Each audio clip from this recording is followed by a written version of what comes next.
ጤና ይስጥልን ተመልካቾቻችን፣ ከአሚኮ የእኩለ ቀን ስፖርት ዘገባዎችን ይዘን ቀርበናል። ከዘገባዎቹ ጋር መለሰ ግዛቸው አብሬያችሁ ቆይታ አደርጋለሁ።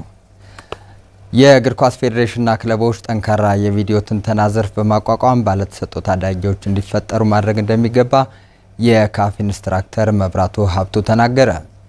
ክለቦች የራሳቸውን ጨዋታ ፍልስፍና ለመገምገም የተጋጣሚን አቋም ለመፈተሽና ተጫዋቾች ደግሞ እድገታቸውን ለመረዳት የቪዲዮ ትንተና ወሳኝ ድርሻ እንዳለው ከአሚኮ ስፖርት ትንታኔ ጋር ቆይታ ያደረጉት ኢንስትራክተሩ አብራርተዋል። ዳናይስ ሲሳይ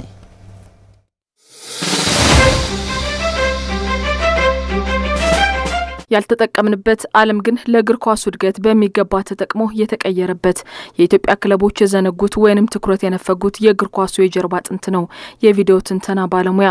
በዘመናዊ እግር ኳስ ውስጥ ከቅንጦት ወደ ዋና የውድድር መሳሪያነት የተቀረጸ አሰራርም ነው ለእግር ኳስ የቪዲዮ ትንተና።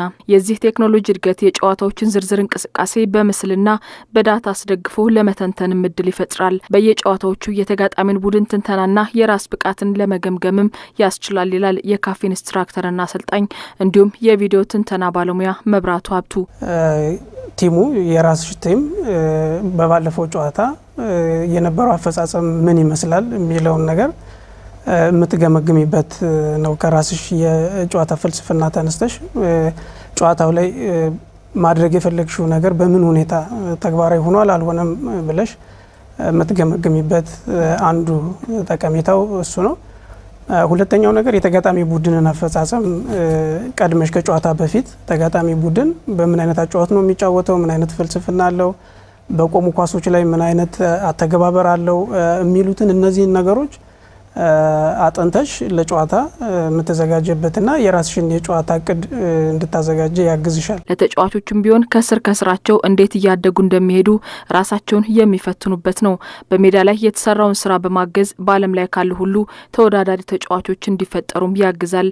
በግል ድግመታቸው ላይ እየሰሩም እንዲያድጉ ያደርጋቸዋል።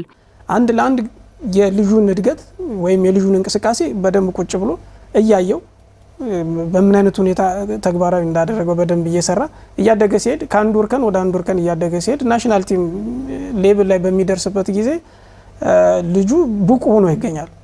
ምክንያቱም ከታች ጀምሮ ሜዳ ላይ ብቻ አይደለም የሰራው የልጅ ሜዳ ላይ ብቻ ሳይሆን ክፍል ውስጥ ያየውን ወይም የሰራውን ተግባራዊ ያደረገውን ነገር እያየው መቀጠል ያለበትን ነገር እያስቀጠለ መስተካከል ያለበትን ነገር ደግሞ እየተስተካከለ እየታገዘ ነው ያደገውና ዓለም ላይ የምታያቸው አሁን በክለብም በናሽናል ቲም ደረጃ በ17 በ16 ዓመታቸው ፒክ ፐርፎርማንስ ብለን በምንጠራው ደረጃ ላይ የሚደርሱት ሜዳ ላይ በሚሰራው ስራ ብቻ አይደለም። በምስል ትንተና ላይ የነበረውን ነገር በደንብ እያየ እየተደገፈ ከዛ ጋር ከድክመቱ ላይ እየሰራ ስላደገ ነው። በኢትዮጵያ ክለቦችና በብሔራዊ ቡድን ላይ ከነ ክፍተቱም ቢሆን ባለሙያዎች በውስን ደረጃ አሉ። እነዚህን አሳድጎ ለሀገር የሚጠቅም ብሔራዊ ቡድን እንዲፈጠርና ክለቦችም ለይስሙላ ሳይሆን ጠንካራ አደረጃጀት ያላቸው ብሎም ባለተሰጦች እንዲወጡ የኢትዮጵያ እግር ኳስ ፌዴሬሽን ክለቦችን በማስገደድ የቪዲዮ ትንተና ባለሙያ እንዲቀጥሩ ማድረግ አለበትም ብሏል። የካፍ ኢንስትራክተርና አሰልጣኝ እንዲሁም የቪዲዮ ትንተና ባለሙያው መብራቱ ሀብቱ ለክለቦቹ አሪያ መሆን ያለበት ፌዴሬሽኑ ነው ብዬ ነው የማስበው። ስለዚህ በፌዴሬሽን ደረጃ ይሄ ዲፓርትመንት በደንብ ተዋቀረ ማለት ክለቦቹም የዛን ተሞክሮ ይዘው መስራት ይችላሉ።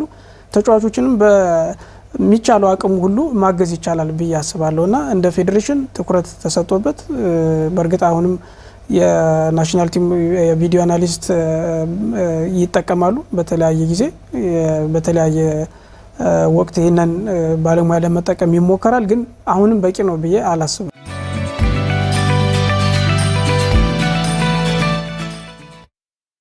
የኢትዮጵያ ቦክስ ፌዴሬሽን 20ኛ መደበኛ ጠቅላላ ጉባኤውን አካሂዷል። አቶ ኢያሱ ወሰን የኢትዮጵያ ቦክስ ፌዴሬሽን ለቀጣይ 4 ዓመታት በፕሬዝዳንትነት እንዲመሩም ፕሬዝዳንት አድርጎ መርጧቸዋል። መደበኛ ጠቅላላ ጉባኤው በበጀት ዓመቱ ዕቅድ አፈጻጸም ግምገማ፣ በተሻሻለው የፋይናንስ መመሪያ ውይይት እንዲሁም የፕሬዝዳንትና ስራ አስፈጻሚ ምርጫዎችንም አካሂዷል።